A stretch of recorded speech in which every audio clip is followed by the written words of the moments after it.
এই শ্রমিকদের রক্ত বিদেশে পাচার করে কত বড় অসভ্যতা অমানবিকতা।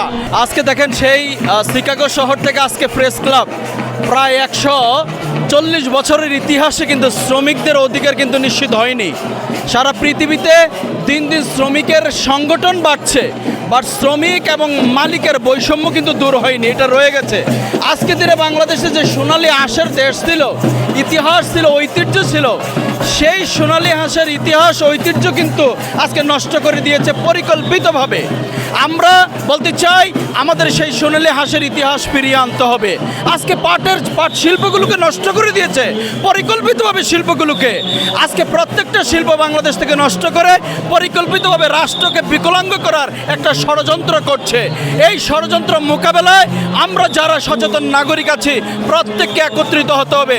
আজকে এই শ্রমিক দিবসে আমাদের প্রত্যাশা, বাংলাদেশে প্রত্যেকটা দলেরই শ্রমিক সংগঠন আছে, অথচ ন্যায্যতা প্রাপ্যতা আমরা ফিরে পাইনি, কিন্তু এখনো হয়নি।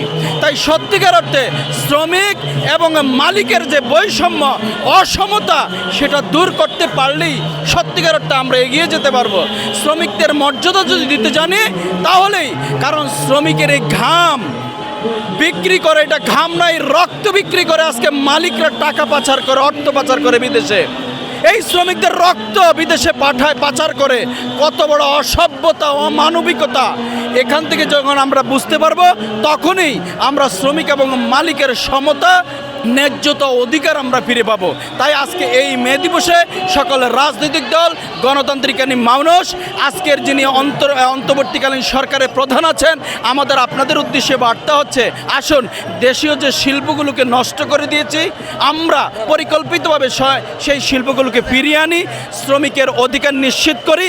মালিক এবং শ্রমিকের যে বৈষম্য, সেই বৈষম্য যদি দূর করতে না পারি, আমরা সত্যিকার অর্থে 24-এর যে বৈষম্যর বিরুদ্ধে যে গণ অভ্যুত্থান ছিল সেই প্রকৃত আমরা মর্যাদা দিতে পারবো না।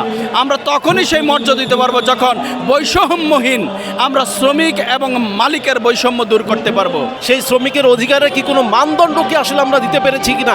অনেক সংগঠন রয়েছে শ্রমিকদের, কিন্তু তারা কি কোনো মানদণ্ডে উপস্থিত হতে পেরেছে যে আমরা এই পরিমাণে পারিশ্রমিক বা এটা আমাদের প্রয়োজন?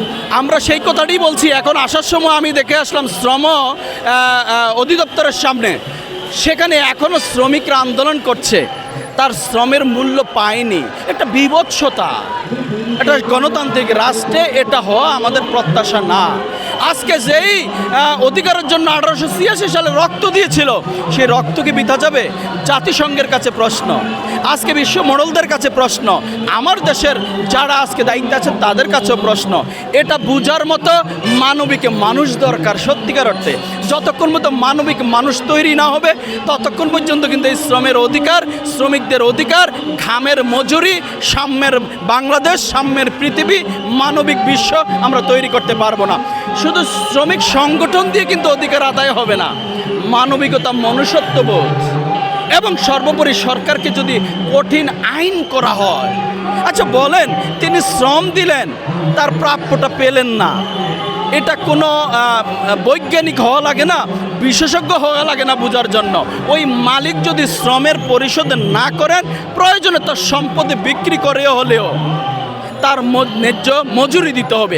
এই যে একটা উদাহরণ যদি আমরা সৃষ্টি করতে পারি, তাহলে কিন্তু দেখেন মালিকরা সজাগ হবে, সচেতন হবে।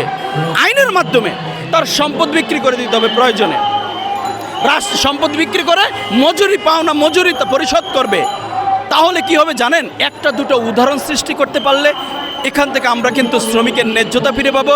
কারণ যেই শ্রমিকের ঘাম আর রক্তের বিনিময়ে রাষ্ট্রের খুঁটি, স্তম্ভ, রাষ্ট্র দাঁড়িয়ে আছে, পৃথিবী দাঁড়িয়ে আছে, সেখানে কোনো অন্যায় অবিচার, এটা আমাদের একজন সচেতন নাগরিক হিসেবে কাম্য নয়। আমার নেতা ব্যারিস্টার আন্দালিব রহমান পার্থ সবসময় বলে, শ্রমিককে যতদিন পর্যন্ত আমরা মূল্য না দিতে পারবো, ঘামের মূল্য না দিয়ে রক্তের মূল্য না দিতে পারবো, ততদিন পর্যন্ত হয়তো আমরা যে বাংলাদেশ গড়ার স্বপ্ন দেখছি, যে বিশ্ব গড়ার, মানবিক বিশ্ব গড়ার স্বপ্ন দেখছি, সেটা কিন্তু আমাদের ধূলিসাৎ হবে। তাই আসুন আমরা মানবিক হই, শ্রমিককে মূল্য দিতে জানি, তাহলেই আমরা মাথা উঁচু করে দাঁড়াতে পারবো বিশ্বের মুখে।